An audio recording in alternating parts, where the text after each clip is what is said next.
The best part about multiplying fractions is that you can cancel out to make it easier. So instead of doing it the long way around like we've learned up until now, we're going to teach you how to cancel out. So you're allowed to cancel out up and down. Okay, in this case we can't, or sideways. Okay, in this case we can. 2 can divide into 4. So we're going to say 2 goes into itself once and into 4 twice. Now, there's nothing else that can divide. 2 can't go into 5, not without a remainder. So let us times it out sideways, like we've always done with our timeses. 1 times 2 is 2, and 1 times 5, because that's what was left there, is 5. So there's your answer. See how much easier it becomes? You actually make life very simple, and it becomes a quick multiplication once you've cancelled out. Let's look what we can cancel out here. Well, 2 can go into 4. 2 can go into itself once, and it can go into 4 twice. I see another one. 3 can go into itself once, and it can go into 9 3 times. So you see we cancelled out that way, and we cancelled out that way. Right. Now what we have to do is just times them out. We're left with 1 and 1, so 1 times 1 is equal to 1. And over here we're left with 3 and 2. 3 times 2 is 6. There's your answer. Next one. Okay, so we can't do anything that way. We can't do anything that way. We can't do anything that way, but we can do it this way. Why? Because 3 can go into 6. 3 goes into itself once, and it goes into 6 twice. Now we're going to times out. 2 times 2 is 4. And 1 times 11 is 11. There we go. Easy. Next one. Aha. What do you see here? A whole number. Remember what I taught you about whole numbers? You write them over 1 to make them a fraction. So let's write 8 over 1. And we put the rest of the multiplication sum next to it. Now, do we have anything? Can those go into each other? No, they can't. Can those? No, they can't. But these ones can. 4 can go into 8. 4 goes into itself once and into 8 twice. Nothing else can be done, so we're going to times now sideways. 2 times 3 is 6. 1 times 1 is 1. Now remember what we learned? Anything over 1 is a whole number, so we can rewrite this simpler. 6 over 1 is the same as just 6. Next one. We're going to put this over 1 again, because 5 needs to be made into a fraction. 5 over 1. And then we put the rest of the multiplication next to it again. Now we can see 5 can go into itself once, and across there to that 5 it goes in once. 5 goes into itself once here and once there. Now we times them. 1 times 3 is equal to 3.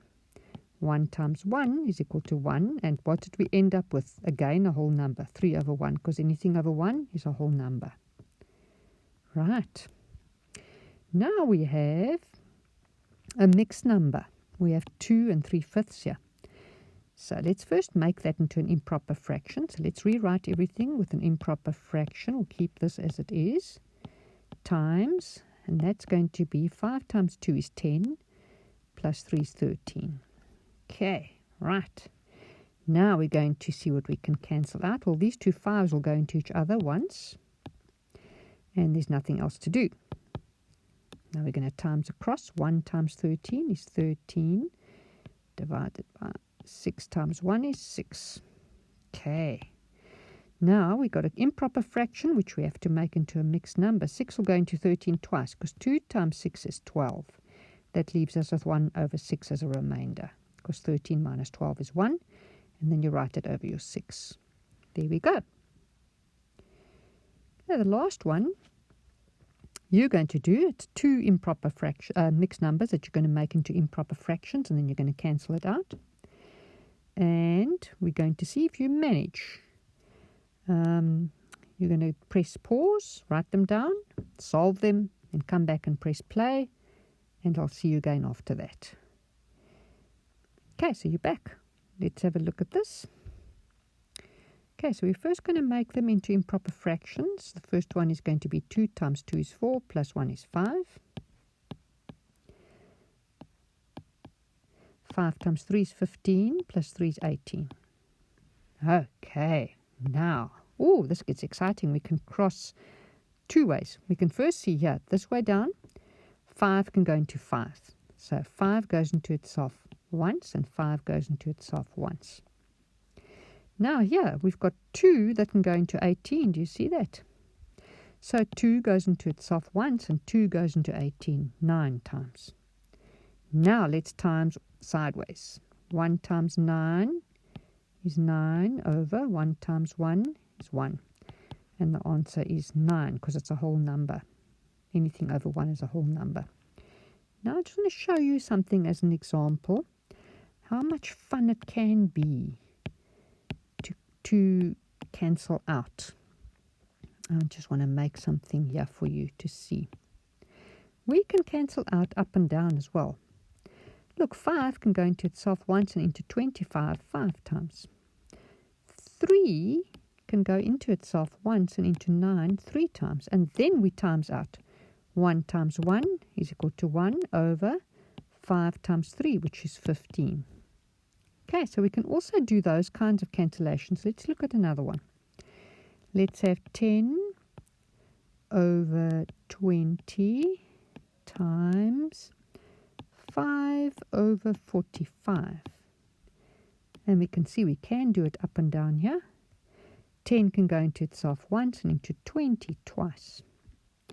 Over here, 5 can go into itself once and into 45 9 times.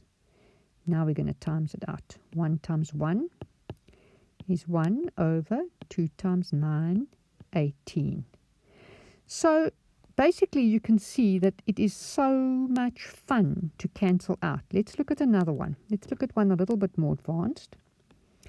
Let's have 5 over 30 times 1 over, oh wait, we'll make it a 10. 10 over 25 times 3 over 9. We're going to have a lot of cancelling to do, so let's have a look at this. It's just to show you how you can do it.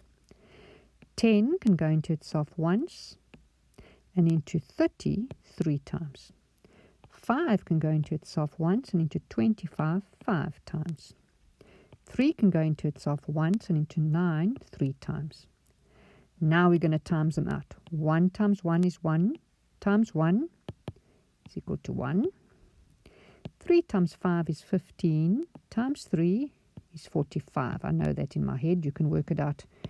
You can say 15 times 3 if you don't know that in your head.